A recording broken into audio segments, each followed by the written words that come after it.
Good morning, students. Today we are starting our second semester.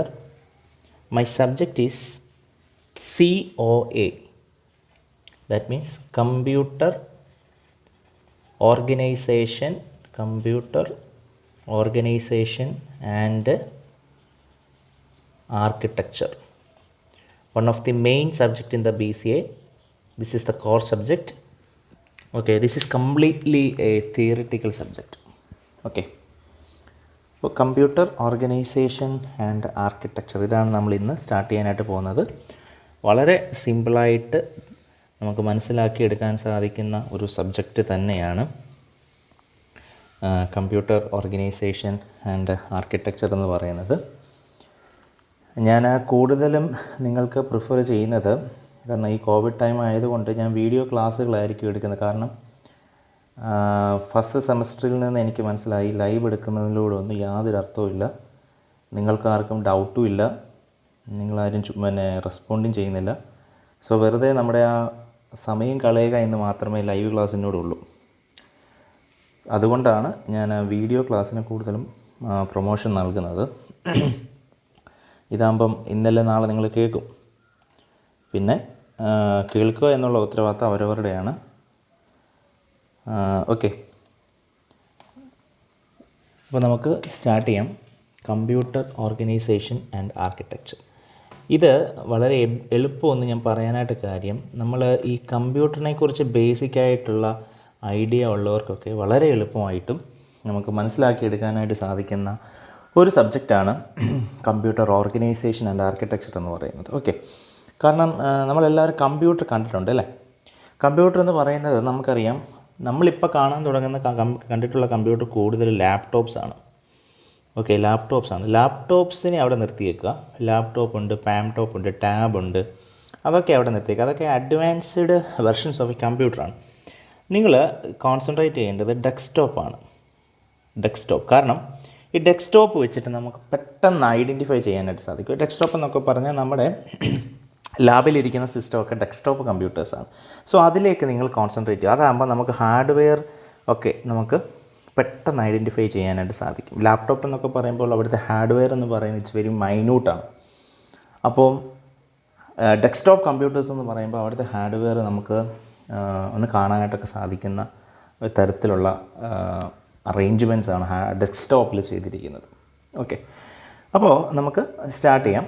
Basic ആയിട്ടുള്ള ideas പറഞ്ഞുകൊണ്ട് തന്നെ നമുക്ക് ക്ലാസ് സ്റ്റാർട്ട് ചെയ്യാം. Okay,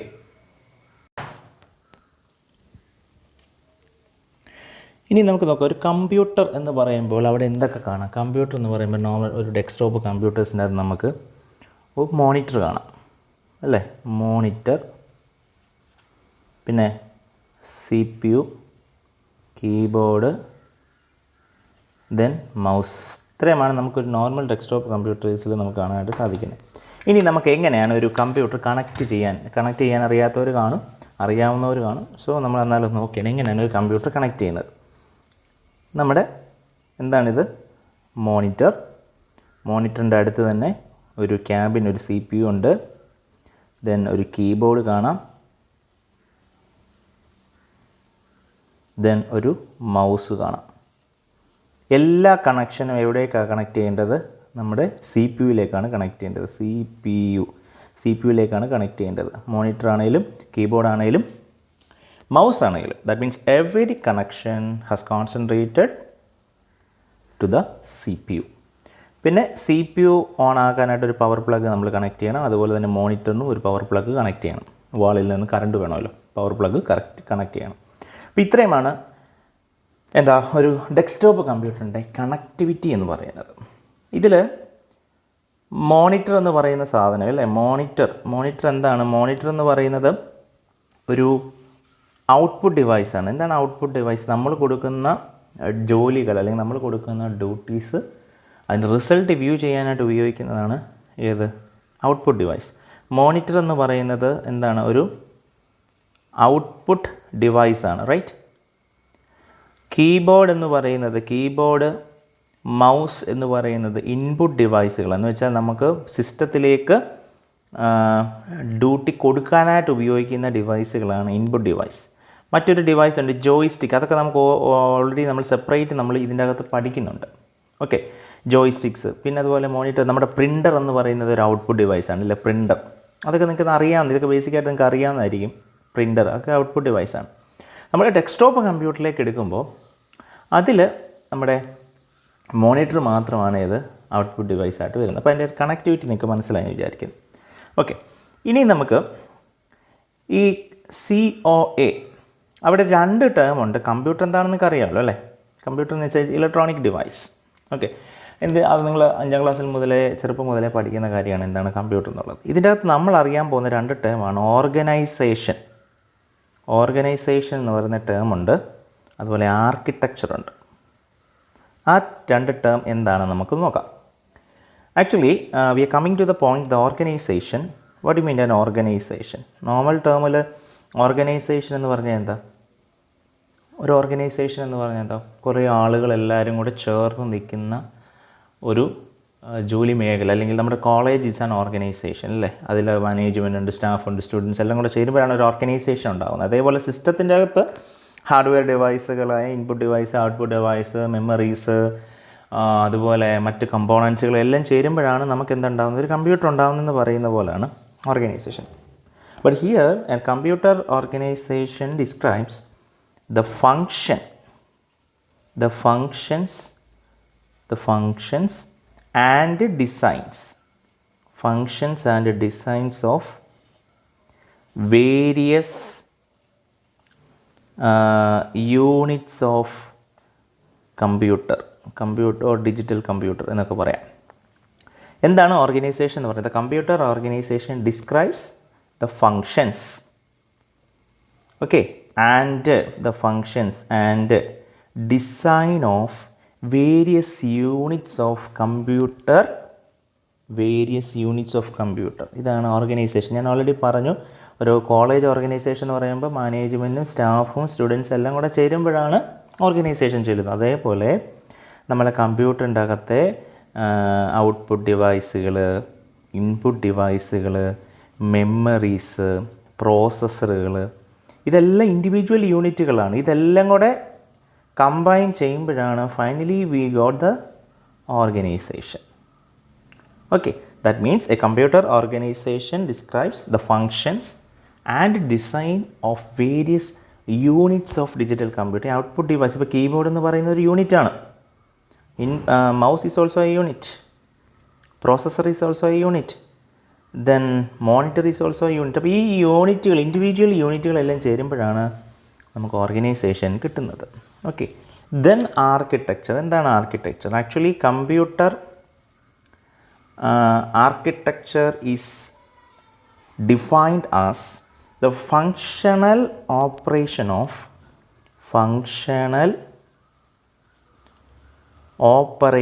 of individual unit.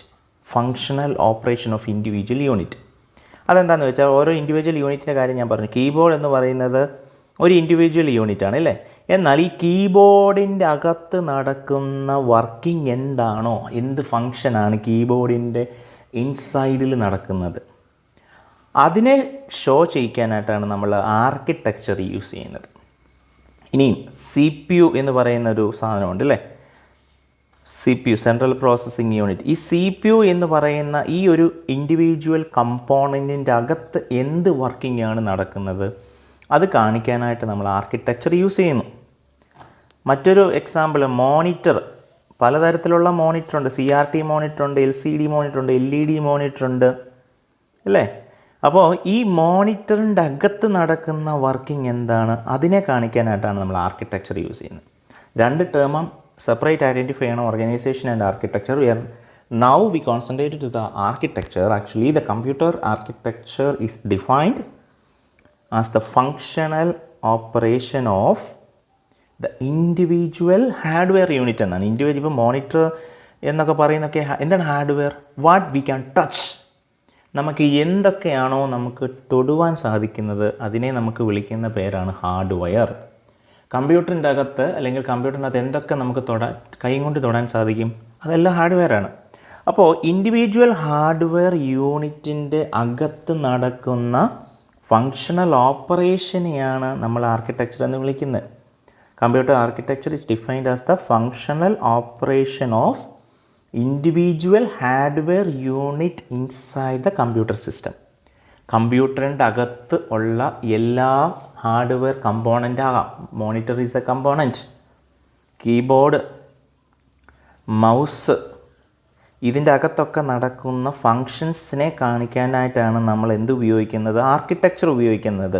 പക്ഷേ ഓർഗനൈസേഷൻ എന്ന് പറഞ്ഞാൽ എന്തായിരുന്നു, ഈ ഹാർഡ്വെയർ യൂണിറ്റിൻ്റെ എല്ലാം കൂടെ ഉള്ള ഡിസൈനിനെയാണ് പറയുന്നത്. അത് ഓരോ ഓർഗനൈസേഷൻ ഒരിക്കലും ഇൻഡിവിജ്വൽ യൂണിറ്റിൻ്റെ അകത്ത് കയറിയല്ല പറയുന്നത്. എന്ന് വെച്ചാൽ മോണിറ്റർ എന്ന് പറയുന്ന ഹാർഡ്വെയർ യൂണിറ്റ്, ഈ മോണിറ്ററിൻ്റെ അകത്തുള്ള ഫങ്ഷൻ ആണെങ്കിൽ അതിനെ ആർക്കിടെക്ചർ എന്നാണ് വിളിക്കുന്നത്. മനസ്സിലായോ? അപ്പോൾ നമ്മൾ ആദ്യം ഒരു കമ്പ്യൂട്ടറിനെ കണക്ട് ചെയ്ത് കാണിച്ചു അല്ലേ, ഇതൊരു ഓർഗനൈസേഷനാണ്. ഇവരെല്ലാവരും കൂടി, ഇപ്പോൾ ഈ ഒരു കേസിൽ ഇവർ 4 പേര് ചേരുമ്പോഴാണ് ഒരു ഓർഗനൈസേഷൻ ആവുന്നത്. ഓക്കെ, എന്നാൽ ഇതെല്ലാം ഓർഗനൈസേഷൻ. ഓക്കെ, ആർക്കിടെക്ചർ എന്ന് പറഞ്ഞാൽ ഇപ്പോൾ CPU, ഇതിൻ്റെ അകത്ത് നടക്കുന്ന വർക്കിംഗ്, അതാണ് ഫങ്ഷൻ, അതാണ് ആർക്കിടെക്ചർ. മോണിറ്ററിൻ്റെ അകത്ത് നടക്കുന്നത് എന്ത് ഫങ്ഷനാണോ ദാറ്റ് ഈസ് ആർക്കിടെക്ചർ. കീബോർഡ്, ഇതിൻ്റെ അകത്ത് എന്താണോ വർക്കിംഗ് നടക്കുന്നത് ദാറ്റ് ഈസ് ആർക്കിടെക്ചർ. മൗസിൻ്റെ അകത്ത് എന്ത് ഫങ്ഷനാണോ നടക്കുന്നത് ദാറ്റ് ഈസ് ആർക്കിടെക്ചർ. ഓക്കെ, അപ്പോൾ ഇതാണ് 2 ടേം, ഓർഗനൈസേഷൻ ആൻഡ് ആർക്കിടെക്ചർ എന്ന് നിങ്ങൾ മനസ്സിലാക്കേണ്ടത്. Okay, then computer architecture deals with the specification of an instruction set and the hardware units. ഇതിൻ്റെ അകത്ത് ഒരു ടേം ഉണ്ട്, ഇൻസ്ട്രക്ഷൻ സെറ്റ്. ഇതൊക്കെ ഓൾറെഡി നമ്മൾ പഠിക്കാൻ പോകുന്നതാണ്, അല്ലാതെ ഇതിൻ്റെ അകത്തുള്ള കാര്യങ്ങളാണ്. Instruction set and the hardware units that implement the instruction. നമുക്കറിയാം നമ്മുടെ കമ്പ്യൂട്ടർ എന്ന് പറയുന്നത്, ഇപ്പോൾ നിങ്ങളൊക്കെ C പ്രോഗ്രാമൊക്കെ ചെയ്തു അല്ലേ. C പ്രോഗ്രാമിൻ്റെ അകത്ത് എന്താണ് പ്രോഗ്രാം? സെറ്റ് ഓഫ് ഇൻസ്ട്രക്ഷൻ ആണ് എന്ത് പ്രോഗ്രാം. ഒരു ആഡ് ചെയ്യാനായിട്ടുള്ള പ്രോഗ്രാമിൻ്റെ അകത്ത് നിങ്ങൾ കുറേ കോഡുകൾ എഴുതിയില്ല, ഓരോ കോഡിനെയും നമ്മൾ വിളിക്കുന്ന പേരാണ് ഇൻസ്ട്രക്ഷൻസ്. ഈ ഇൻസ്ട്രക്ഷൻസ് ചേരുമ്പോഴാണ് നമുക്ക് എന്ത് കിട്ടുന്നത്, ഒരു പ്രോഗ്രാം കിട്ടുന്നത്. ക്ലിയർ? അപ്പോൾ ഈ ഇൻസ്ട്രക്ഷനെ അനുസരിച്ചിട്ടാണ് നമ്മുടെ കമ്പ്യൂട്ടർ വർക്ക് ചെയ്യുന്നത്. നിങ്ങൾ ഫസ്റ്റ് ഇയറിൽ തന്നെ ഒരു ഇത് പഠിച്ചിട്ടില്ലേ, ഡിജിറ്റൽ പ്രിൻസിപ്പിൾസ് ആൻഡ് ആ ഒരു സബ്ജക്റ്റ് ഉണ്ട്. അതിൻ്റെ അകത്തൊക്കെ പറയുന്നുണ്ട് കമ്പ്യൂട്ടർ എല്ലാം വർക്ക് ചെയ്യുന്നത് ഇൻസ്ട്രക്ഷൻ അനുസരിച്ചാണ്. ഓക്കെ, ഇപ്പം നിങ്ങൾ ആഡ് ചെയ്യാനായിട്ട് പറഞ്ഞു കഴിഞ്ഞാൽ ആഡ് A, B എന്ന് പറഞ്ഞാൽ എന്താ, Aയും Bയും ആഡ് ചെയ്യുക എന്നുള്ള മീനിങ് ആണ്. അപ്പോൾ ഇതൊക്കെ ഇൻസ്ട്രക്ഷൻസാണ്. നമ്മൾ ചെയ്ത പ്രോഗ്രാംസ് എന്ന് പറയുന്നതെല്ലാം ഇൻസ്ട്രക്ഷൻ. അപ്പോൾ ഈ ഇൻസ്ട്രക്ഷൻ അനുസരിച്ച് മാത്രമേ കമ്പ്യൂട്ടർ വർക്ക് ചെയ്യുള്ളൂ. എന്ന് വെച്ചാൽ ഈ കമ്പ്യൂട്ടർ അതിൻ്റെ ബിൽഡിംഗ് ടൈമിൽ ഈ ഹാർഡ്വെയർ ഡിവൈസുകളിലെല്ലാം തന്നെ ഇൻസ്ട്രക്ഷൻസിനെ സെറ്റ് ചെയ്ത് വെച്ചിട്ടുണ്ട്. ആ ഇൻസ്ട്രക്ഷൻസ് വർക്ക് ചെയ്യുന്നത് ഇലക്ട്രിക്കൽ സിഗ്നൽസ് വെച്ചിട്ടാണ്. നിങ്ങളത് ആ ഡിജിറ്റൽ പ്രിൻസിപ്പിൾസിൻ്റെ അകത്ത് പഠിച്ചിട്ടുണ്ടല്ലോ. സീറോസ് ആൻഡ് വൺസ് ഫോമിലുള്ള ഇലക്ട്രിക്കൽ സിഗ്നൽസ്, ഡിജിറ്റൽ സിഗ്നൽസ് ഉണ്ടല്ലോ, ഇങ്ങനെയാണല്ലോ. 1 വരുന്നിടത്ത് ഹൈ ഇത് വരും, 0 വരുന്നിടത്ത് ഇങ്ങനെ വരും.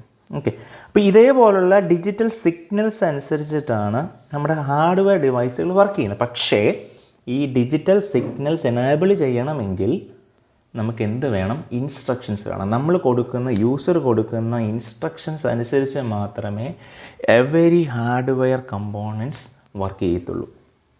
അതാണ് നമുക്ക് മനസ്സിലാക്കേണ്ടത്. ഓക്കെ, ഇനി നോക്കിക്കേ, കമ്പ്യൂട്ടർ എന്ന് പറയുമ്പോൾ അതിൻ്റെ അകത്ത് ഒരുപാട് ഇലക്ട്രോണിക് സർക്യൂട്ട് ഉണ്ട്. നിങ്ങൾ ആരെങ്കിലും CPU ആ ക്യാബിൻ ഓപ്പൺ ചെയ്ത് കണ്ടിട്ടുണ്ടോ? അതിൻ്റെ അകത്തൊരു കാര്യം കാണാം, മദർ ബോർഡ്. ഈ മദർ ബോർഡിൻ്റെ അകത്താണ് നമ്മൾ ആരെ കാണുന്നത്, ഒരു പ്രോസസ്സറിനെ കാണുന്നത്.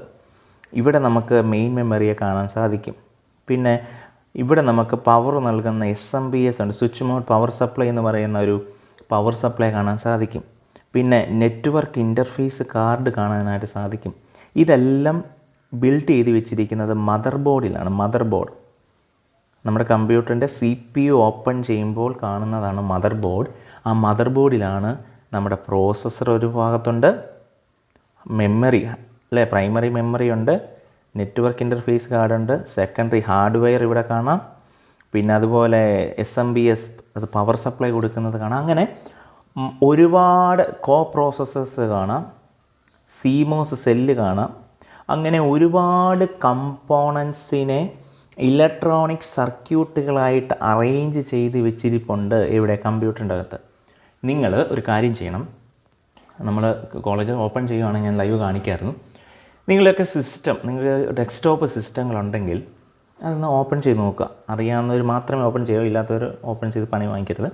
അല്ലെങ്കിൽ ഏതെങ്കിലും ഡാമേജ്ഡ് ആയിട്ടുള്ള കമ്പ്യൂട്ടറൊക്കെ നിങ്ങൾ നോക്കണം. അത് ഓപ്പൺ ചെയ്യുമ്പോൾ അതിൻ്റെ അത് മദർ ബോർഡ് കാണാം. ഈ മദർ ബോർഡ് നിങ്ങൾ തിരിച്ചു വിടുക അല്ലെങ്കിൽ കമത്തി വെച്ച് നോക്കുമ്പോൾ, റിവേഴ്സ് ചെയ്ത് നോക്കുമ്പം ആ മദർ ബോർഡിൻ്റെ അകത്ത് ഒരുപാട് ലൈൻസ് ഇങ്ങനെ കാണാം.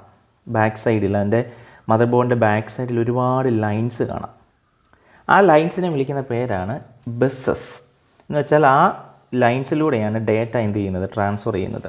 അതൊക്കെ ഇലക്ട്രോണിക് സർക്യൂട്ടുകളാണ്. സർക്യൂട്ട് ഡയഗ്രം നിങ്ങൾ പഠിച്ചിട്ടുണ്ട് ഇല്ലേ? ഇതിൻ്റെ അകത്താ ഈ ഡിജിറ്റൽ പ്രിൻസിപ്പിളിൻ്റെ അകത്ത് തന്നെ നിങ്ങൾ സർക്യൂട്ട് ഡയഗ്രം പഠിച്ചിട്ടുണ്ട്. നാൻഡും ആൻഡും ഓറും എക്സോറും ഒക്കെ വെച്ചിട്ടുള്ള ഇലക്ട്രോണിക് സർക്യൂട്ടുകൾ. അപ്പോൾ അങ്ങനെയുള്ള സർക്യൂട്ടുകളൊക്കെ ഈ മദർ ബോർഡിലാണ് കാണുന്നത്. ഓക്കെ, അപ്പോൾ ഇപ്പോൾ ഞാൻ പറഞ്ഞിത്രേ ഉള്ളൂ. കമ്പ്യൂട്ടർ ഇത് നമ്മൾ പക്ക ഹാർഡ്വെയറാണ് നമ്മൾ പറയാനായിട്ട് പോകുന്നത്. കമ്പ്യൂട്ടർ ഹാർഡ്വെയറാണ്. അപ്പോൾ ഇത് മദർ ബോർഡാണ്. മദർ ബോർഡിൻ്റെ അകത്ത് ഒരുപാട് കമ്പോണൻസ് കാണാം. അതിലെ മെയിൻ കമ്പോണൻ്റാണ് CPU. നിങ്ങളൊരു കാര്യം മനസ്സിലാക്കണം, CPU എന്താണ്? ബ്രെയിൻ ഓഫ് ദ കമ്പ്യൂട്ടർ എന്ന് പറയുമ്പോൾ നമ്മൾ പണ്ട് പറയുമായിരുന്നു സെൻട്രൽ പ്രോസസ്സിംഗ് യൂണിറ്റ്, CPU എന്ന് പറയുമായിരുന്നു. നമ്മളുടെ ഒരു തെറ്റിദ്ധാരണയുണ്ടായിരുന്നു, ആ വലിയൊരു ക്യാബിനാണ് CPU എന്നാണ് നമ്മൾ വിചാരിച്ചിരുന്നത് അല്ലേ? പക്ഷേ ഇതല്ല CPU എന്ന് പറയുന്നത് ഈ ഒരു ക്യാബിൻ, ഈ ഒരു വലിയ ക്യാബിൻ, അല്ലെ നമ്മുടെ ഡെസ്ക്ടോപ്പ് സിസ്റ്റത്തിൻ്റെ അടുത്തിരിക്കുന്ന ആ ഒരു ക്യാബിനുണ്ട്. ആ ക്യാബിൻ്റെ അകത്ത് അത് ഓപ്പൺ ചെയ്യുമ്പോൾ മദർ ബോർഡ് കാണാം. ആ മദർ ബോർഡിൻ്റെ ഒരു സൈഡിൽ വളരെ മൈന്യൂട്ടായിട്ട്, അതായത് നമ്മുടെ ഒരു എന്താ പറയുന്നത്, ഈ ഒരു കൈയുടെ ഈ ഇത്രയും വലിപ്പത്തിൽ കാണുന്ന ഒരു സ്ക്വയർ ഷേപ്പിൽ കാണുന്ന ഒരു കാർഡ് മാത്രമാണ് പ്രോസസ്സർ അല്ലെ CPU എന്ന് പറയുന്നത്. അത് ഇതാണ്, ഈ മേഖലകളിലാണ് ആ പ്രോസസ്സർ. എന്ന് വെച്ചാൽ ആ CPUവിൻ്റെ പേരിലാണ് ഈ ഒരു ക്യാബിനെ മൊത്തം അറിയപ്പെടുന്നത്. എന്ന് വെച്ചാൽ ആ CPU ആണ്, അതന്നെ പ്രോസസ്സർ എന്നാണ് വിളിക്കുന്നത്. അതാണ് ആ ഒരു സിസ്റ്റത്തിലെ, ആ ഒരു മദർ ബോർഡിലെ ഏറ്റവും പ്രധാനപ്പെട്ട കാര്യം. അതുകൊണ്ടാണ് അതിൻ്റെ പേരിൽ അറിയപ്പെടുന്നത്. മനസ്സിലായി? അല്ലാതെ നമ്മൾക്കൊരു തെറ്റിദ്ധാരണയുണ്ട്, ആ ക്യാബ് മൊത്തം CPU ആണെന്നാണ്. അല്ല, ആ ക്യാബിൻ ഓപ്പൺ ചെയ്യുമ്പോൾ അതിൻ്റെ അകത്ത് ഒരു ചെറിയ ഭാഗം മാത്രമേ ഉള്ളൂ CPU. പക്ഷേ that is A main thing in the computer system. That is CPU or processor എന്നൊക്കെ വിളിക്കും. CPU or processor. നമ്മൾ ഇനി അങ്ങോട്ട് പ്രോസസ്സർ എന്നാണ് അതിനെ വിളിക്കാൻ പോകുന്നത്. ഓക്കെ, മനസ്സിലാകുന്നുണ്ടോ? അപ്പോൾ ഇതിനെയാണ് നമ്മളെന്ത് വിളിക്കുന്നത്? പ്രോസസ്സർ എന്ന് വിളിക്കുന്നത്. ക്ലിയർ? ഓക്കെ, അപ്പോൾ ഇത്രയും നിങ്ങൾക്ക് മനസ്സിലായെന്ന് ഞാൻ വിചാരിക്കുന്നു. ഡൗട്ട്സ് ഉണ്ടെങ്കിൽ മെസ്സേജ് ചെയ്ത് ചോദിക്കുക. ഓക്കെ, അടുത്ത ഇതിനകത്ത് ഇമ്പോർട്ടൻ്റ് ഒരു തിങ് ആണ് functional units of a computer. Functional units of a computer ഇതെല്ലാവർക്കും അറിയാം. ഞാൻ ഓൾറെഡിയൊക്കെ പറഞ്ഞ കാര്യമായിട്ടുള്ള ഫങ്ഷണൽ യൂണിറ്റ്സ്.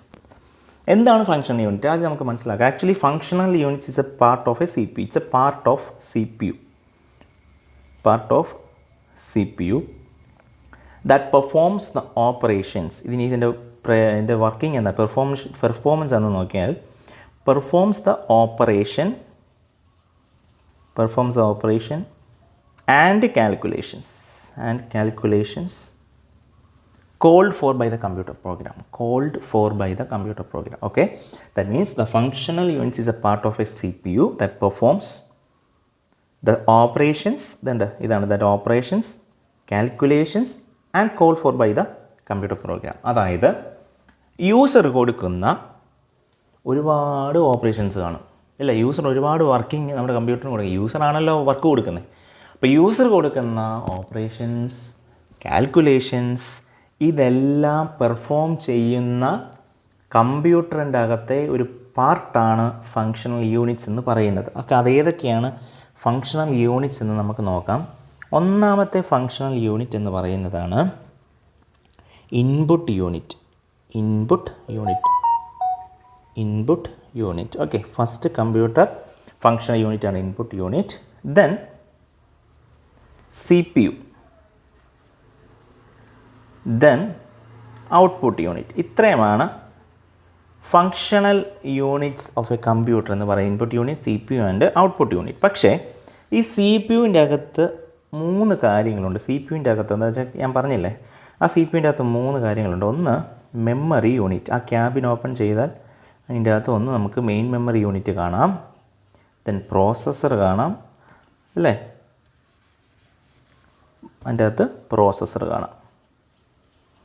പക്ഷേ ഈ പ്രോസസ്സറിൻ്റെ അകത്ത് വീണ്ടും ഒരു സാധനങ്ങളുണ്ട്, 2 സാധനങ്ങളുണ്ട്. ഒന്ന് arithmetic logic unit and control unit. അത് ഓരോന്നും നമുക്ക് പറയാം.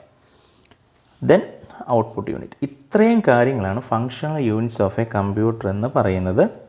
ഒന്ന് input unit, then C P U. C P U എന്ന് പറഞ്ഞാൽ സി പി യുവിൻ്റെ അകത്ത് നമുക്ക് മെമ്മറി യൂണിറ്റ് കാണാം, പ്രോസസ്സർ കാണാം.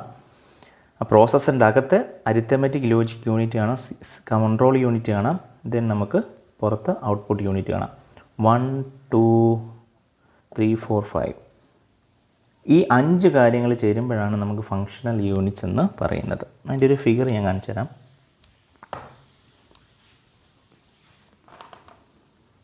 ഈ ഒരു ഫിഗർ ഇമ്പോർട്ടൻ്റ് ആണ്.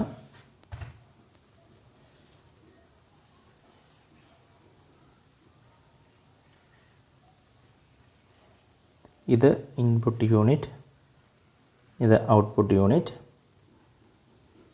ഇത് നമ്മുടെ മെമ്മറി, ഇത് നമ്മുടെ പ്രോസസ്സറിൻ്റെ അകത്ത് ഇത് ALU, ഇത് കൺട്രോൾ യൂണിറ്റ്. ഇതാണ് ഫങ്ഷണൽ യൂണിറ്റ്സ് ഓഫ് എ കമ്പ്യൂട്ടറിൻ്റെ figure. Okay, this is input unit, memory, ALU arithmetic logic unit, then control unit, output unit. ഇതാണ് അതിൻ്റെ ഫിഗർ. ഓക്കെ, ഇൻപുട്ട് ഡിവൈസുകളെക്കുറിച്ച് ഞാൻ ഓരോന്നും പറഞ്ഞുതരാം. ഇൻപുട്ട് ഡിവൈസുകൾ എന്ന് പറഞ്ഞാൽ നിങ്ങൾക്കറിയാം. ഇൻപുട്ട് ഡിവൈസ് എന്ന് പറഞ്ഞാൽ നമ്മൾ ഓൾറെഡി പറഞ്ഞിട്ടുണ്ട്. Input units are used by computer which read the data read ചെയ്യാനായിട്ട് ഉപയോഗിക്കുന്നതാണ് ഇൻപുട്ട് യൂണിറ്റ്. ഏതൊക്കെയാണ്? കീബോർഡ്, മൗസ്, പിന്നെ അതുപോലെ ജോയ്സ്റ്റിക്സ്, പിന്നെ അതുപോലെ നമ്മുടെ മൈക്രോഫോണുകളിലെ നമ്മൾ മൈക്കൊക്കെ ഉപയോഗിക്കുന്നതൊക്കെ എന്താണ് ഇൻപുട്ട് യൂണിറ്റുകളാണ്. അപ്പോൾ അതിനെക്കുറിച്ച് കൂടുതൽ ഞാൻ പറയേണ്ട ആവശ്യമില്ല. കാരണം ഇൻപുട്ട് യൂണിറ്റിനെ കുറിച്ചൊക്കെ നിങ്ങൾ ഓൾറെഡി ഫസ്റ്റ് സെമ്മിലിൻ്റെ അകത്തെ ആ ഡിജിറ്റൽ പ്രിൻസിപ്പിളിനകത്ത് പഠിച്ചിട്ടുള്ള എന്താണ് ഇൻപുട്ട് യൂണിറ്റ് എന്നുള്ളത്. ഓക്കെ, എക്സാമ്പിൾ മാത്രം അറിഞ്ഞിരിക്കുക. കമ്പ്യൂട്ടറിലേക്ക് ഡേറ്റ റീഡ് ചെയ്യാനായിട്ട് ഉപയോഗിക്കുന്നതാണ് എന്ത്? ഇൻപുട്ട് യൂണിറ്റ് എന്ന് നമ്മൾ പറയുന്നത്. First input unit. Okay, input യൂണിറ്റ്സിന് example keyboard, mouse, joystick, microphone, പിന്നെ നമ്മുടെ സ്കാനർ, ഇതെല്ലാം ഇൻപുട്ട് ഡിവൈസുകളാണ്. ഓക്കെ, അത് നമുക്ക് ഓൾറെഡി അറിയാവുന്ന കാര്യങ്ങളാണ്. ഇനിയും എൻ്റെ ഔട്ട്പുട്ട് ഡിവൈസുകൾ ഏതാണ്? ഔട്ട്പുട്ട് യൂണിറ്റുകൾ ഏതാണ്? ഔട്ട്പുട്ട് യൂണിറ്റ് അത് നിങ്ങൾക്ക് അറിയാവുന്ന, അത് നിങ്ങൾ പഠിച്ചിട്ടുള്ള മോണിറ്റർ അല്ലേ, ദെൻ സ്പീക്കർ, സൗണ്ട് നമുക്ക് കേൾക്കാൻ സാധിക്കും അല്ലേ, ദെൻ പ്രിൻ്റർ. ഇതൊക്കെ നമുക്ക് ഔട്ട്പുട്ട് യൂണിറ്റ്സ് ആയിട്ട് നമുക്ക് വിളിക്കാം. ഓക്കെ, ഈ 2 കാര്യങ്ങൾ നിങ്ങൾക്ക് ഒരുപക്ഷെ അറിയാമായിരിക്കാം അല്ലേ. അപ്പോൾ ഈ കാര്യങ്ങൾ ഇൻപുട്ട് യൂണിറ്റും ഔട്ട്പുട്ട് യൂണിറ്റ് എന്താണെന്ന് നിങ്ങൾക്കറിയാം. നമുക്കിനിയും ഇതിൻ്റെ അകത്ത് ഇമ്പോർട്ടൻ്റ് ആയിട്ട് വരുന്ന അപ്പോൾ ആ 2 ഫങ്ഷണൽ യൂണിറ്റ്സ് കഴിഞ്ഞ് ഇൻപുട്ട് യൂണിറ്റും ഔട്ട്പുട്ട് യൂണിറ്റ്. ഇനി നമുക്കറിയാൻ പോകുന്ന 2 യൂണിറ്റുകളാണ് ഞാൻ പറഞ്ഞ സി പി യുവിൻ്റെ അകത്തെ ആ 3 സംഭവങ്ങൾ. ഏതൊക്കെയാണ്? Memory, then ALU and control unit. അതെന്താണ് നമുക്ക് നോക്കാം. ഞാൻ പറഞ്ഞു, നിങ്ങൾ ആ ഡെസ്ക്ടോപ്പ് കമ്പ്യൂട്ടറിൻ്റെ ആ വലിയൊരു ക്യാബിൻ, സി പി യു എന്ന് വിളിക്കുന്ന ആ വലിയൊരു ക്യാബിൻ ഓപ്പൺ ചെയ്യുമ്പോൾ നമുക്കതിൻ്റെ അകത്തൊരു മദർ ബോർഡ് കാണാനായിട്ട് സാധിക്കും. ക്ലിയർ? ഈ മദർ ബോർഡിൻ്റെ അകത്ത് ഈ ഒരു ഭാഗത്തായിട്ട് ചെറിയ ഒരു സാധനമാണ് നമ്മൾ പ്രോസസ്സർ എന്ന് വിളിക്കുന്നത്. ഇതിനെയാണ് നമ്മൾ ആക്ച്വലി സി പി യു എന്ന് വിളിക്കുന്നത്. ഓക്കെ, അതിൻ്റെ അടുത്തായിട്ട് ഈ ഒരു ഭാഗത്തായിട്ടാണ് നമ്മുടെ മെയിൻ മെമ്മറി, നമ്മുടെ റാം എന്ന് പറയുന്ന സാധനം കാണുന്നത്. ഓക്കെ, ഇത്രയും 2 കാര്യങ്ങളാണ്. അപ്പോൾ ഇതിനെ നമ്മൾ പ്രോസസ്സർ എന്ന് വിളിക്കും. ഇതിനെയാണ് നമ്മൾ മെമ്മറി എന്ന് വിളിക്കുന്നത്, മെയിൻ മെമ്മറി എന്ന് വിളിക്കും. പിന്നെ അതിൻ്റെ ഈ ഒരു ഭാഗത്തായിട്ട് നമുക്ക് സെക്കൻഡറി മെമ്മറി കാണും, ഹാർഡ് ഡിസ്കുകൾ കാണും, HDD ഹാർഡ് ഡിസ്ക് ഡ്രൈവുകളൊക്കെ ഇവിടെ ആയിരിക്കും വരുന്നത്. അപ്പോൾ ഇത്രയും കാര്യങ്ങളാണ് നമുക്ക് ഫങ്ഷണൽ യൂണിറ്റ്സിൻ്റെ അകത്ത് പറയുന്നത്. മെമ്മറി യൂണിറ്റ് എന്ന് പറയുമ്പോൾ അവിടെ റാം ഉണ്ടാവും അല്ലേ. ഇതിനെ പ്രൈമറി മെമ്മറി എന്നാണ് വിളിക്കുന്നത്, മെയിൻ മെമ്മറി. ഓക്കെ, ഞാൻ പറഞ്ഞിട്ടുണ്ട്, സി ഒക്കെ പഠിച്ചപ്പോൾ മെമ്മറി സെല്ലുകളെക്കുറിച്ചൊക്കെ പറഞ്ഞിട്ടില്ലേ. അപ്പോൾ അതെല്ലാം ഈ മെമ്മറി റാം മെയിൻ മെമ്മറിയിലാണ് വരുന്നത്. പിന്നെ സെക്കൻഡറി മെമ്മറി ആയിട്ടുള്ളതാണ് ഹാർഡ് ഡിസ്ക്. ഇത് പ്രൈമറി മെമ്മറി, ഇത് പ്രൈമറി. ഈ ഹാർഡ് ഡിസ്ക് എന്ന് പറയുന്നത് സെക്കൻഡറി. അതൊക്കെ അറിയാമല്ലോ, അതൊക്കെ ഞങ്ങൾ പഠിച്ചിട്ടുള്ളതാണ്. ഈ പ്രൈമറി മെമ്മറി എന്ന് പറയുമ്പോൾ ടെമ്പററി സ്റ്റോറേജ് ആണ്. പവർ ലോസേജ് ദാറ്റ് ഈസ് എൻ വോളറ്റൈൽ മെമ്മറിയാണ്. ഇത് വോളറ്റൈൽ. പവർ ലോസ്റ്റ് ആയാൽ ഡേറ്റയും കാരണം ടെമ്പററി ആയിട്ടാണ് സ്റ്റോർ ചെയ്യുന്നത്. വർക്ക് ചെയ്യുമ്പോൾ മാത്രമേ ഈ സെല്ലുകളുടെ ആവശ്യമുള്ളൂ. But the secondary is A permanent storage that is known volatile. Power lost ആയാലും ഇതിനകത്ത് ഡേറ്റ ഒന്നും പോകത്തില്ല. എവിടെ? Secondary memory. അപ്പം മെമ്മറി യൂണിറ്റ് എന്ന് പറയുമ്പോൾ ആരൊക്കെയുണ്ട്? സെക്കൻഡറി മെമ്മറിയും പ്രൈമറി മെമ്മറി എല്ലാം ചേരുമ്പോഴാണ് നമുക്ക് എന്തുണ്ടാകുന്നത്? മെമ്മറി യൂണിറ്റ് ഉണ്ടാകുന്നത്. അത് ഓരോന്നും നമുക്ക് പറഞ്ഞു തരാം. മെമ്മറി യൂണിറ്റ് എന്ന് പറയുമ്പോൾ പ്രൈമറി മെമ്മറി ഉണ്ട്, സെക്കൻഡറി മെമ്മറി ഉണ്ട്. പ്രൈമറി മെമ്മറി എന്ന് പറയുമ്പോൾ നമ്മളുടെ മെയിൻ മെമ്മറി അല്ല റാം എന്നൊക്കെയാണ് പ്രൈമറി മെമ്മറി എന്ന് പറയുന്നത്, അല്ല പ്രൈമറി സ്റ്റോറേജ് എന്ന് പറയുന്നത്. സെക്കൻഡറി മെമ്മറി എന്ന് പറയുമ്പോൾ ഹാർഡ് ഡിസ്കുകളാണ്. ഹാർഡ് ഡിസ്ക് അറിയത്തില്ല, നമ്മുടെ ഇപ്പോൾ സിസ്റ്റത്തിൻ്റെയൊക്കെ ഹാർഡ് ഡിസ്കുകളുണ്ട്. 1 TB 350 GB എന്നൊക്കെ പറയുന്ന ഹാർഡ് ഡിസ്കുകളില്ലേ, അതാണ് സെക്കൻഡറി മെമ്മറി എന്ന് പറയുന്നത്. എന്താണ് മെമ്മറി യൂണിറ്റ്? മെമ്മറി എന്തിനാണ് നമ്മൾ യൂസ് ചെയ്യുന്നത്? സ്റ്റോർ ചെയ്യാനായിട്ട് അല്ലേ. Memory unit is used to store പ്രോഗ്രാംസിനെയൊക്കെ സ്റ്റോർ ചെയ്യാനായിട്ടാണ്, അല്ല ആൻഡ് ഡേറ്റാസിനെയൊക്കെ സ്റ്റോർ ചെയ്യാനായിട്ടാണ് നമ്മൾ മെമ്മറി യൂണിറ്റ് ഉപയോഗിക്കുന്നത്. ഓക്കെ, ക്ലിയർ ആയല്ലോ. 2 തരത്തിലുള്ള മെമ്മറിയാണ്. ഒന്ന് ഞാൻ പറഞ്ഞു പ്രൈമറി മെമ്മറി, ഏതാ example RAM. Then secondary memory അല്ലേ, പ്രൈമറി മെമ്മറിക്ക് എക്സാമ്പിൾ ഏതാ RAM, random access memory. Then ഇത് hard disk drive HDD. Okay, ഇനിയും പ്രൈമറി മെമ്മറി എന്ന് പറഞ്ഞു കഴിഞ്ഞാൽ എന്താണ്? Primary memory RAM. നമുക്ക് നോക്കാം എന്താണ് റാം എന്നുള്ളത്. റാം എന്ന് പറയുമ്പോൾ റാൻഡം ആക്സസ് മെമ്മറി, അത് നമുക്ക് ഓരോ മോഡ്യൂളായിട്ട് പഠിക്കാനുള്ളതാണ്. എന്നാൽ ജസ്റ്റ് ഒന്ന് പറഞ്ഞു, റാം എന്ന് പറയുമ്പോൾ ഞാൻ പറഞ്ഞു ഈ ഒരു രീതിയിലാണ് നമുക്ക് റാം സെല്ല് കാണാൻ പറ്റുന്നത്. ഈ റാമിൻ്റെ അകത്ത് larger number of semi conductor സ്റ്റോറേജാണ്.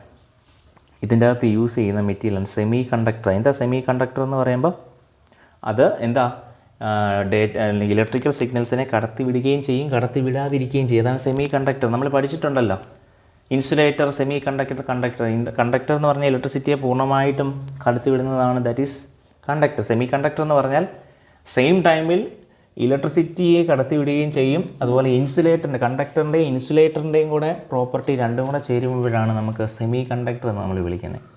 അപ്പോൾ അതേപോലുള്ള larger number of semi conductor storage സെല്ലുകളാണ് നമ്മുടെ മെയിൻ മെമ്മറിക്കകത്ത് ഉള്ളത്, അല്ലെങ്കിൽ പ്രൈമറി മെമ്മറിക്കകത്ത് ഉള്ളത് എന്ന് നമ്മൾ ആദ്യം മനസ്സിലാക്കുക.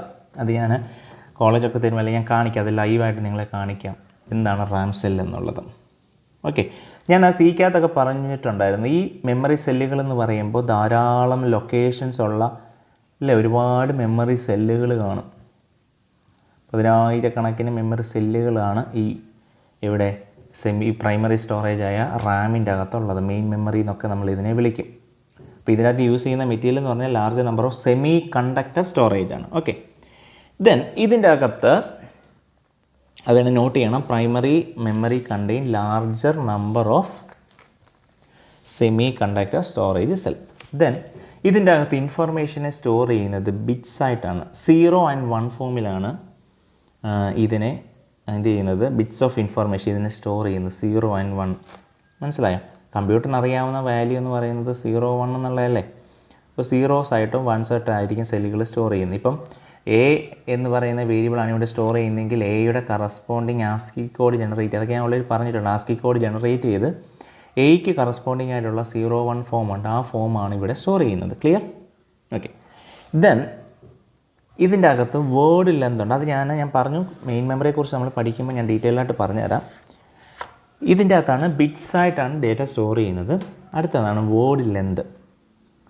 നിങ്ങളുടെ കമ്പ്യൂട്ടറൊക്കെ വാങ്ങിക്കി കഴിയുമ്പോൾ നിങ്ങളൊരു കാണുന്ന സാധനം കാണും, 32 bit computer, 64 bit computer, 16 bit computer എന്നൊക്കെ നിങ്ങൾ കേട്ടിട്ടുണ്ടാവും അല്ലേ. ഇപ്പോഴത്തെ കമ്പ്യൂട്ടറുകളൊക്കെ നമ്മൾ നോക്കിയെടുക്കുന്ന ഇതാണ് 64 ബിറ്റാണ് അല്ലേ. 64 ബിറ്റ് എന്ന് പറഞ്ഞു കഴിഞ്ഞാൽ വേർഡ് ലെന്തിനെയാണ് ഡിനോട്ട് ചെയ്യുന്നത്. വേർഡ് ലെന്ത് എന്ന് വെച്ചാൽ, വേർഡ് ലെന്ത് എന്ന് പറഞ്ഞാൽ ഞാൻ പറഞ്ഞിട്ടുണ്ട്, ഒരു ഡൈനാമിക് മെമ്മറി അലോക്കേഷൻ പറഞ്ഞപ്പോൾ പറഞ്ഞു, ഒരു ലാർജർ മെമ്മറി സെല്ലുണ്ട്. ഈ ഒരു സെല്ലിൽ എത്ര ബിറ്റുകളെ സ്റ്റോർ ചെയ്യാൻ പറ്റും, അതിനെയാണ് നമ്മൾ ബിറ്റുകൾ എന്ന് വിളിക്കുന്നത്. ഒരു മെമ്മറി സെല്ലിൽ ധാരാളം മെമ്മറി സെല്ലുണ്ട്, അതിൽ ഒരു മെമ്മറി സെല്ലിൽ എത്ര ബിറ്റുകളെ സ്റ്റോർ ചെയ്യാനായിട്ട് സാധിക്കും, അതിനെയാണ് നമ്മൾ വേർഡ് ലെന്ത് എന്ന് വിളിക്കുന്നത്. ഓക്കെ, അത് 16 മുതൽ 64 ബിറ്റ് വരെ. ഇപ്പോൾ നമുക്ക് 64 ബിറ്റ് വരെ അവൈലബിൾ ആണ്. പണ്ട് കാലങ്ങളിൽ അത് 16 ബിറ്റ് ആയിരുന്നു, പിന്നെ അത് അപ്ഗ്രേഡ് ചെയ്ത് 32 ബിറ്റായി, പിന്നെ അത് 64 ആയി. എന്ന് വെച്ചാൽ 64 ബിറ്റ്, അതിൻ്റെയൊക്കെ എക്സാമ്പിൾ പറയുന്നുണ്ട്.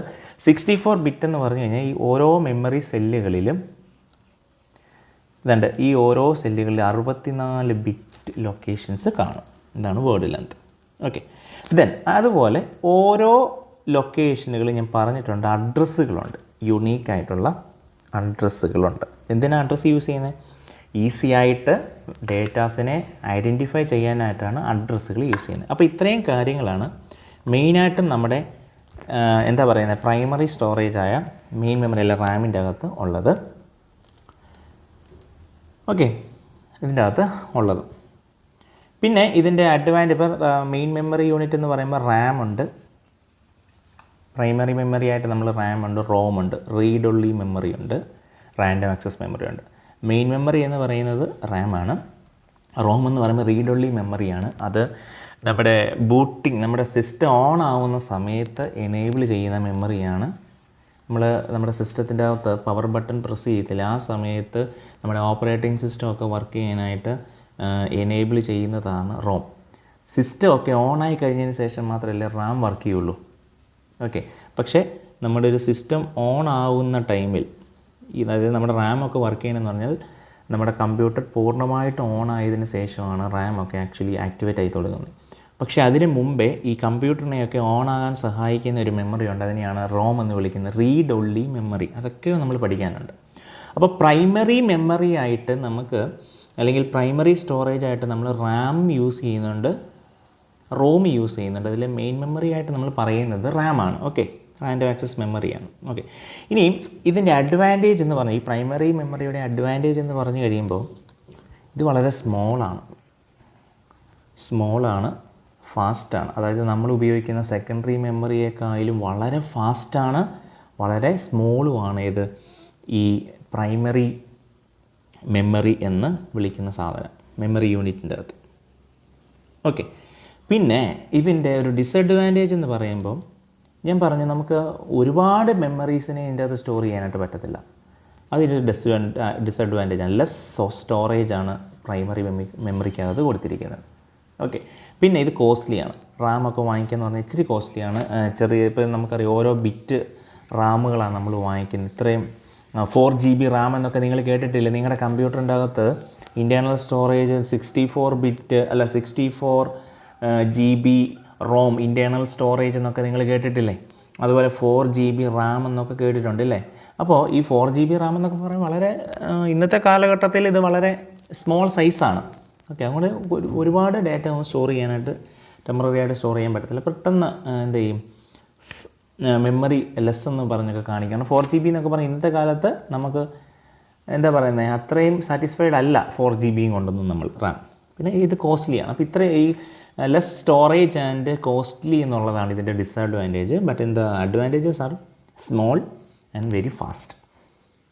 ഓക്കെ, ഇതാണ് നമ്മുടെ ബേസിക്കായിട്ട് ഞാൻ പറഞ്ഞതേ ഉള്ളൂ എന്താണ് പ്രൈമറി മെമ്മറി എന്ന് പറയുന്നത്. പ്രൈമറി മെമ്മറി ആയിട്ട് നമുക്ക് റോമും ഉണ്ട്, റാമും ഉണ്ട്. പക്ഷേ മെയിൻ മെമ്മറി എന്നായിട്ട് നമ്മൾ ഉദ്ദേശിക്കുന്നത് റാമാണ്. ഓക്കെ, അതാണ്, ഇത്രയുമാണ് പ്രൈമറി. ഇനി സെക്കൻഡറി സ്റ്റോറേജ് എന്ന് പറയുമ്പോൾ ഹാർഡ് ഡിസ്ക് ഡ്രൈവാണ്. അതായത് ഹാർഡ് ഡിസ്ക് ഡ്രൈവ് എന്ന് പറയുമ്പോൾ പണ്ട് കാലങ്ങളിൽ മാഗ്നറ്റിക് ഡിസ്കുകളാണ് യൂസ്. നിങ്ങൾ പണ്ടത്തെ ഹാർഡ് ഡിസ്കുകൾ കണ്ടിട്ടുണ്ടോ? അതായത് ഒരു 10 വർഷം മുമ്പുള്ള ഹാർഡ് ഡിസ്കുകളും ഇന്നത്തെ ഹാർഡ് ഡിസ്കുകളും നിങ്ങൾ നോക്കുക. ഇന്നത്തെ ഹാർഡ് ഡിസ്ക് എന്നൊക്കെ പറയുമ്പോൾ സൈസ് വളരെ ചെറുതാണ്, പക്ഷേ സ്റ്റോറേജ് വളരെ കൂടുതലാണ്. 1 TB വരെ ഉണ്ടാവും അല്ലേ? പണ്ട് കാലങ്ങളിലുള്ള ഹാർഡ് ഡിസ്ക് എന്ന് പറയുമ്പോൾ സൈസ് ഭയങ്കര വലിപ്പമായിരുന്നു, പക്ഷേ സ്റ്റോറേജ് കുറവായിരുന്നു. 40 GB ഒക്കെ ഉള്ളായിരുന്നു. മനസ്സിലായി? ഓരോ കാലം കഴിയും തോറും ഹാർഡ് ഡിസ്കിൻ്റെ സൈസ് കുറയുന്നു, പക്ഷേ സ്റ്റോറേജ് കൂടുന്നു. പണ്ട് കാലങ്ങളിൽ നമ്മൾ ഉപയോഗിച്ചിരിക്കുന്നതായിരുന്നു മാഗ്നറ്റിക് ഡിസ്കുകൾ, മാഗ്നറ്റിക് ടേപ്പ്, ഒപ്റ്റിക്കൽ സ്റ്റോറേജ് ഇല്ല, നമ്മുടെ CD DVD എന്നൊക്കെ പറയുന്നത് ഒപ്റ്റിക്കൽ സ്റ്റോറേജ്. അങ്ങനെയുള്ള ഇപ്പോൾ നമ്മൾ യൂസ് ചെയ്യുന്ന ഹാർഡ് ഡിസ്കുകളുടെ പ്രത്യേകതയാണ് ഒപ്റ്റിക്കൽ സ്റ്റോറേജാണ്. CDയിലൊക്കെ എന്താണ്, CD ഒക്കെ നിങ്ങൾ കണ്ടിട്ടുണ്ടല്ലോ, CD DVD ഒക്കെ. CDയിലൊക്കെ ലൈറ്റ് എമിറ്റ് ചെയ്യുന്നതിനനുസരിച്ചിട്ടാണ് ഡേറ്റാസിനെ ആക്സസ് ചെയ്യുന്നത്. CDക്ക് നിങ്ങൾ കണ്ടിട്ടില്ല, CD നിങ്ങൾ ഒന്ന് നോക്കിക്കഴിയുമ്പോൾ ഇങ്ങനെ മിന്നുന്നതായിട്ട് കാണാൻ പറ്റത്തില്ല. ഇങ്ങനെ CD കണ്ടിട്ടുള്ളൂ. CD കമത്തി നോക്കുമ്പോൾ നമ്മൾ പറയും ആ മേഖലകളിൽ സ്ക്രാച്ച് ആകുമല്ലോ എന്നൊക്കെ പറയത്തില്ല CD. അത് ഒപ്റ്റിക്കൽ സ്റ്റോറേജിനെ സംബന്ധിച്ചാൽ ലൈറ്റിൻ്റെ എമിഷൻ അനുസരിച്ചിട്ടാണ് ഡേറ്റയെ ആക്സസ് ചെയ്യുന്നത്. പണ്ട് കാലങ്ങളിൽ യൂസ് ചെയ്ത ഹാർഡ് ഡിസ്കുകളായിരുന്നു മാഗ്നറ്റിക് ഡിസ്കുകൾ, മാഗ്നറ്റിക് ടേപ്പുകൾ, ഡിസ്ക് ആൻഡ് ടേപ്പ്. ഇന്നത് ഒപ്റ്റിക്കൽ ഡിസ്കുകളായിട്ട് മാറുന്നുണ്ട്. ഇന്നത്തെ സെക്കൻഡറി സ്റ്റോറേജ് ആയ ഹാർഡ് ഡിസ്കിൻ്റെ കപ്പാസിറ്റി എന്നൊക്കെ പറയുന്നത് ഇപ്പോൾ ഒരു കമ്പ്യൂട്ടർ വാങ്ങിക്കുമ്പോൾ മിനിമം 1 TB ആണ്. അത് നിങ്ങൾ ശ്രദ്ധിക്കുക. ഓക്കെ, മനസ്സിലാകുന്നുണ്ട്. Secondary memory are used to when large amount of data and programs have to be stored. ഞാൻ പറഞ്ഞു this is non volatile. Power lost ആയാലും ഇതിൻ്റെ അകത്ത് ഡേറ്റാസിന് ചേഞ്ച് വരുന്നില്ല. But primary memory is a volatile. when the power is lost, the whole data will be lost. മനസ്സിലായോ? അപ്പം secondary storage is a non-volatile and the primary storage is a volatile memory. Is that clear? Okay. Okay, ഇനി നമുക്ക് ഞാൻ പറഞ്ഞു നമ്മുടെ hard disk C P യുവിൻ്റെ അകത്ത് mother ബോർഡുണ്ട്. Mother ബോർഡിൻ്റെ അകത്ത് ഇവിടെ നമുക്ക് എന്ത് കാണാൻ പറ്റും? മെയിൻ മെമ്മറി കാണാം. ഈ സൈഡിലായിട്ട് നമുക്ക് റോം കാണാം. ഇവിടെ നമുക്ക് സെക്കൻഡറി മെമ്മറി കാണാം. അപ്പോൾ ഇത്രയും ചേരുമ്പോഴാണ് നമുക്കൊരു മെമ്മറി യൂണിറ്റ് ഉണ്ടാകുന്നത്.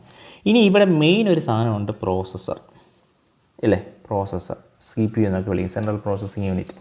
ഇനി ഈ പ്രോസസ്സറിലേക്ക് വരുമ്പോൾ ഈ പ്രോസസ്സറിൻ്റെ അകത്തേക്ക് ഇതിൻ്റെ ആർക്കിടെക്ചർ നോക്കുമ്പോൾ ഇതിൻ്റെ അകത്ത് നമുക്ക് വീണ്ടും ഒരുപാട് മെമ്മറി സെല്ലുകൾ കാണാം. രജിസ്റ്റേഴ്സ് എന്നൊക്കെ അതിനെ വിളിക്കുന്നത് മെമ്മറി സ്റ്റോറേജുകൾ കാണാം. ഈ പ്രോസസ്സറിൻ്റെ അകത്തും ധാരാളം മെമ്മറി സെല്ലുകളുണ്ട്. അതിൻ്റെ ഈ മേഖലകളിൽ പ്രധാനമായിട്ടും കാണുന്ന ഒരു പോർഷനാണ് ALU. ഇത് ALU. അതിൻ്റെ തൊട്ട് താഴെ നമുക്ക് കൺട്രോൾ യൂണിറ്റ് കാണാൻ പറ്റും. ഏതാ?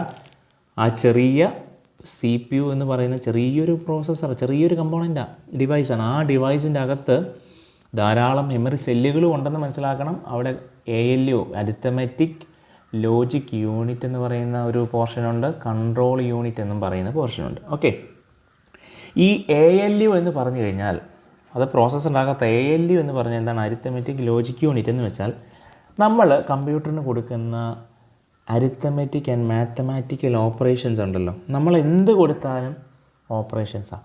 എന്ന് വെച്ചാൽ നമ്മൾ എന്ത് വർക്ക് കൊടുത്താലും അത് എക്സിക്യൂട്ട് ചെയ്യുന്ന പോർഷനാണ് ALU.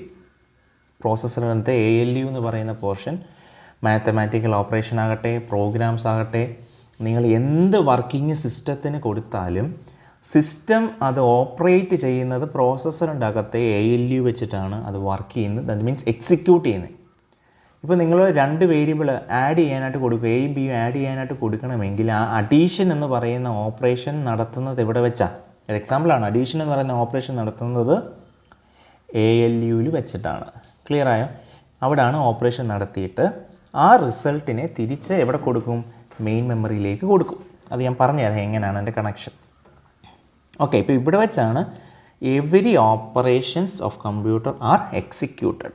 ക്ലിയർ ആയല്ലോ? മാത്തമാറ്റിക്കലാണെങ്കിലും ലോജിക്കലാണെങ്കിലും ഏത് ഓപ്പറേഷൻസിനും എക്സിക്യൂട്ട് ചെയ്യുന്നത് ഈ പോർഷനിൽ വെച്ചിട്ടാണ്. ക്ലിയർ ആയല്ലോ?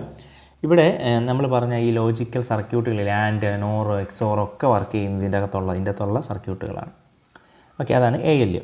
എന്നാൽ ഈ കൺട്രോൾ യൂണിറ്റ് എന്ന് പറഞ്ഞു കഴിഞ്ഞാൽ ഈ എല്ലാ പ്രോസസ്സുകളും നടക്കുന്നത് കമ്പ്യൂട്ടറിൻ്റെ ഈ പ്രോസസ്സറിൻ്റെ അകത്ത് വെച്ചാൽ, പക്ഷേ അതിനൊരു കൺട്രോൾ വേണം. ചുമ്മാ തോന്നി പോലൊക്കെ വർക്കിംഗ് നടത്തുമെന്ന് പറഞ്ഞിട്ട് കാര്യമില്ല. ഇതിനൊരു കൺട്രോൾ വേണം. എന്ന് വെച്ചാൽ ഇതിൻ്റെ അകത്ത് ഈ പ്രോസസ്സറിൻ്റെ അകത്തേക്ക് വാല്യൂസ് അല്ലെങ്കിൽ ഡേറ്റാസ് കടന്നു വരുമ്പോൾ അങ്ങനെ അവിടുന്ന് ഇവിടുന്ന് ഒന്നും കയറി വരാൻ പറ്റത്തില്ല. ഓരോന്നിനും ഓരോ പ്രയോറിറ്റി കൊടുക്കണം. ഒരു കൺട്രോളുണ്ട്, ഒരു എന്താ പറയുക, ഒരു സിഗ്നലുണ്ട്. നമ്മൾ ട്രാഫിക്കിൽ കിടക്കത്തില്ലേ, അതേപോലെ ഒരു കൺട്രോളുണ്ട്. ആരൊക്കെ എവിടെയൊക്കെ എങ്ങനെയൊക്കെ പോകണം, അല്ലെങ്കിൽ ഫ്രീ മെമ്മറി എവിടെയൊക്കെ ആരൊക്കെ സ്റ്റോർ ചെയ്യണം എന്നൊക്കെ ചില എന്താ പറയുക റൂൾസ് ഉണ്ട് പ്രോസസ്സറിൻ്റെ അകത്ത്. അതെല്ലാം കീപ്പ് ചെയ്യുന്ന ആളാണ് control unit. Every operations inside the computer is controlled by control unit inside the processor. പ്രോസസ്സറിൻ്റെ അകത്തുള്ള കൺട്രോൾ യൂണിറ്റാണ് ഈ പ്രോഗ്രാംസിനെല്ലാം തന്നെ കൺട്രോൾ ചെയ്യുന്നത്. അപ്പോൾ ഇത്രയുമാണ് നമ്മുടെ functional units of a computer എന്ന് പറയുന്നത്. ഇനിയും നമ്മൾ ആ ഫങ്ഷൻ യൂണിറ്റിൻ്റെ ഫിഗറിലേക്ക് വരുമ്പോൾ ഇവിടെ ഇൻപുട്ട് യൂണിറ്റ് ഉണ്ട് അല്ലേ? ഇൻപുട്ട്, ഔട്ട്പുട്ട് യൂണിറ്റ്, ഇവിടെ മെമ്മറി, പിന്നെ ഇവിടെ പ്രോസസ്സറിൻ്റെ അകത്ത് ആരൊക്കെയുണ്ട്? ALU ഉണ്ട്, കൺട്രോൾ യൂണിറ്റ് ഉണ്ട്.